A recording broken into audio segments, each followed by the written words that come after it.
focus our education on depression. We're going over emotional health. And so we feel that, talking about depression and stress are both very important topics. They both really impact the physical side of our healing process. So we really want to encourage, looking at both aspects, not only the physical side of the healing, but the emotional side of the healing as well, just because of how they really impact each other.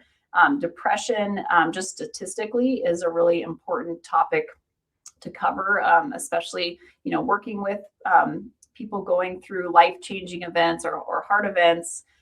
It can be very common for our patients to go through bouts of depression. They usually say about 1 out of 3 heart patients go through some bouts of depression. So it's fairly common. It can be, fairly normal. We just want to make sure that we're not getting, stuck in that bout of depression. And if we're noticing these symptoms for, more than a few weeks or so, we want to take those action steps to move ourselves out of that bout of depression and reaching out for help and that kind of thing.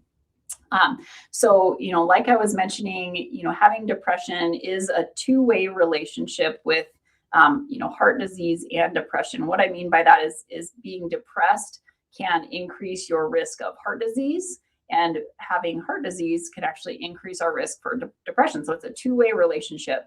And having depression influences heart disease through both physiological and behavioral factors. And what that means behaviorally is that when we are depressed, we are less motivated to exercise and eating healthy. So that you could see how that'd be that downward spiral there.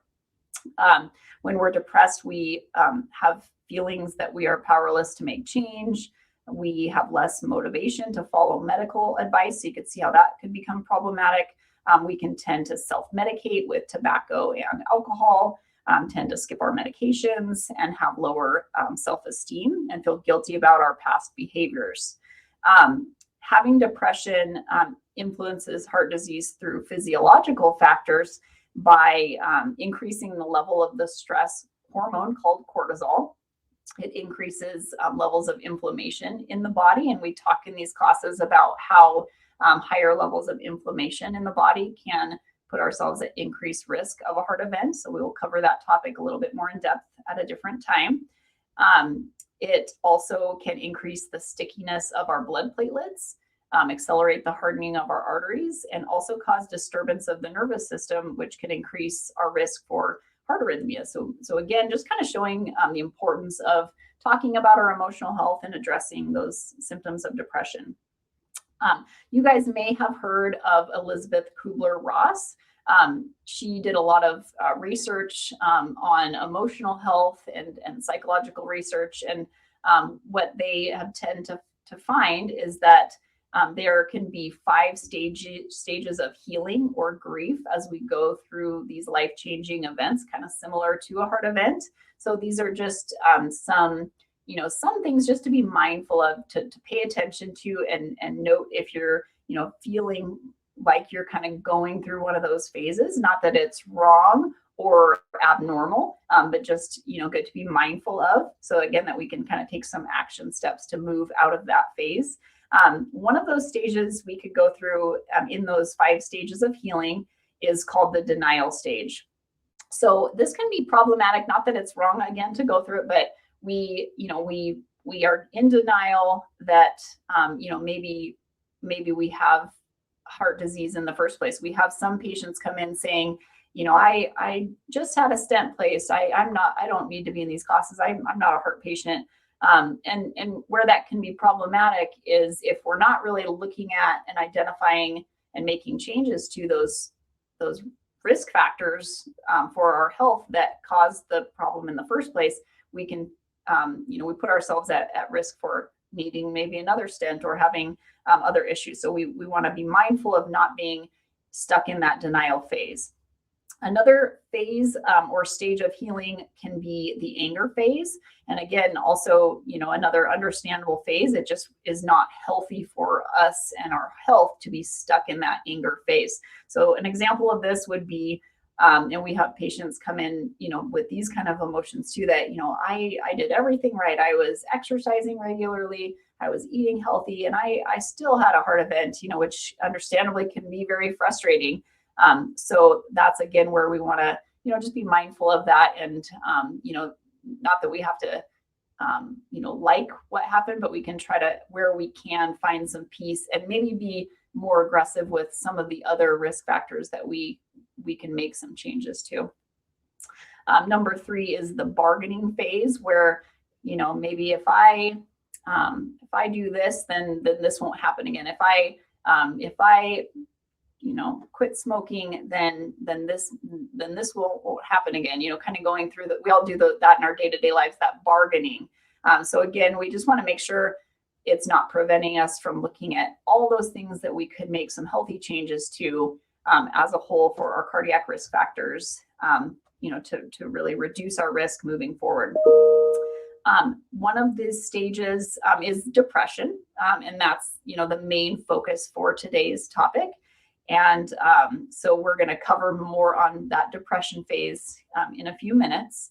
But that would be one of the stages of grief and healing that we want to, if we're stuck in that bout of depression, try to take some of those action steps that we'll cover in a few minutes here.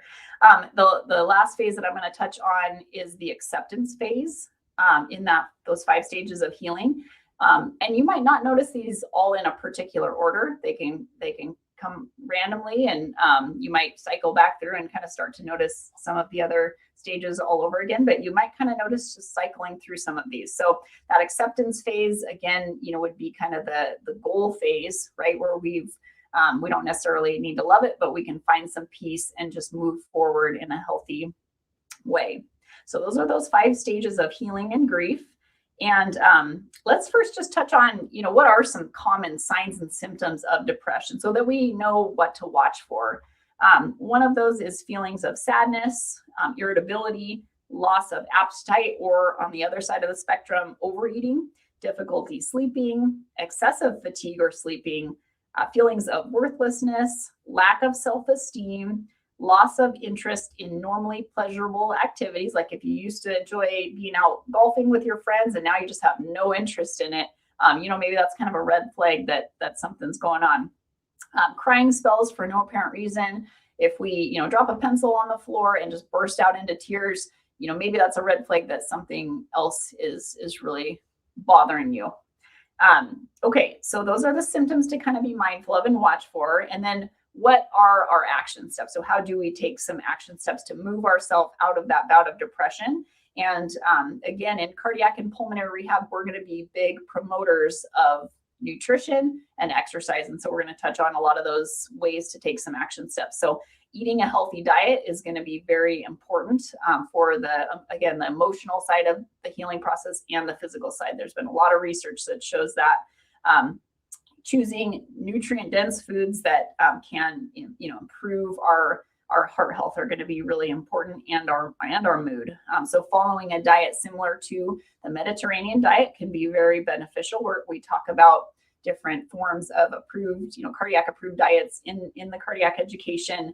The Mediterranean diet really focuses on whole grains, fruits, vegetable intake, nuts and seeds, and kind of moderating things like lean meats and seafood, and then minimizing sugar in the diet, minimizing processed meats, and minimizing fried foods in the diet. So following those healthy Mediterranean diet patterns can be really beneficial for our emotional health as well. And then some other good nutrition tips. Hydration is really important. So about 75% of our brain is water. So chronic dehydration can reduce serotonin production, which is a neurotransmitter that regulates our mood. So one of the many reasons that we encourage good hydration in the classes, unless you have fluid restrictions from your doctor, you would follow those guidelines.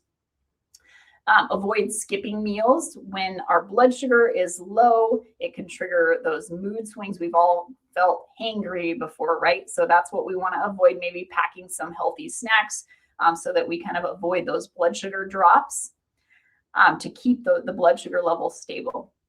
eat your omega-3 fatty acids. These healthy fats can improve our cognitive function. They can reduce inflammation levels in the body, and they can lower symptoms of depression. And good sources of these omega-3s would be things like salmon, flax seeds, walnuts, chia seeds, free-range eggs, and grass-fed beef has a healthier fatty acid profile. So those would be good sources of that. Get enough B vitamins in your diet. So a lack of vitamin B12 and folate, which is B9, is believed to have a role in depression. You can find B12 in things like fish, poultry, meat, eggs, and dairy. It's also high in, if you've seen nutritional yeast or brewer's yeast, sometimes that's in that bulk section at the store. That can be very high in B12. Folate is found naturally in many fruits, vegetables, whole grains, beans, and legumes. So again, kind of thinking about that Mediterranean diet. And then lastly, on the nutrition piece, really avoiding excessive sugar intake. So really minimizing dietary sugar. We can try to all be a little bit better about that one, just because of those fluctuations in our blood sugar and triggering those mood swings, and also sugar impacts the body in a lot of other negative ways too.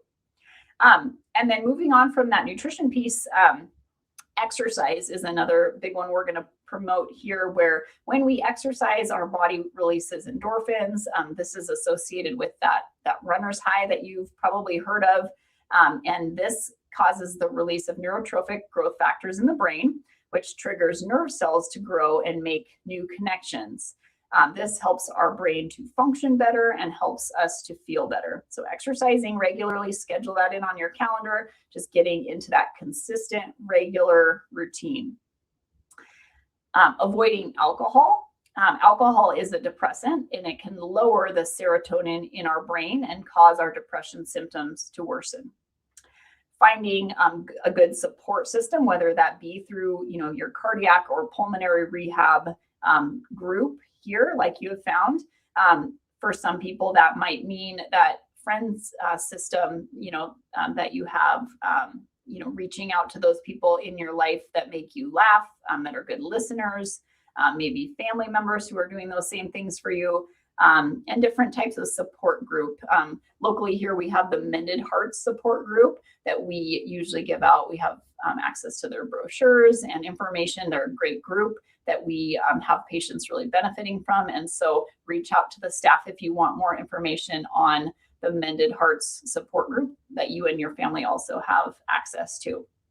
And then counseling can also be a really beneficial program for people, where you're working with that trained professional, in how to navigate a heart event. And so they can be a great resource for you, reaching out to your doctor for a referral to get that process started, reaching out to the staff if you have questions on how to get set up with a referral. But that can be really important for people if you are finding that you're getting kind of stuck in that bout of depression. Let's see. Those were the main things that I was going to cover today. Feel free to reach out to the staff with any questions. Thank you very much.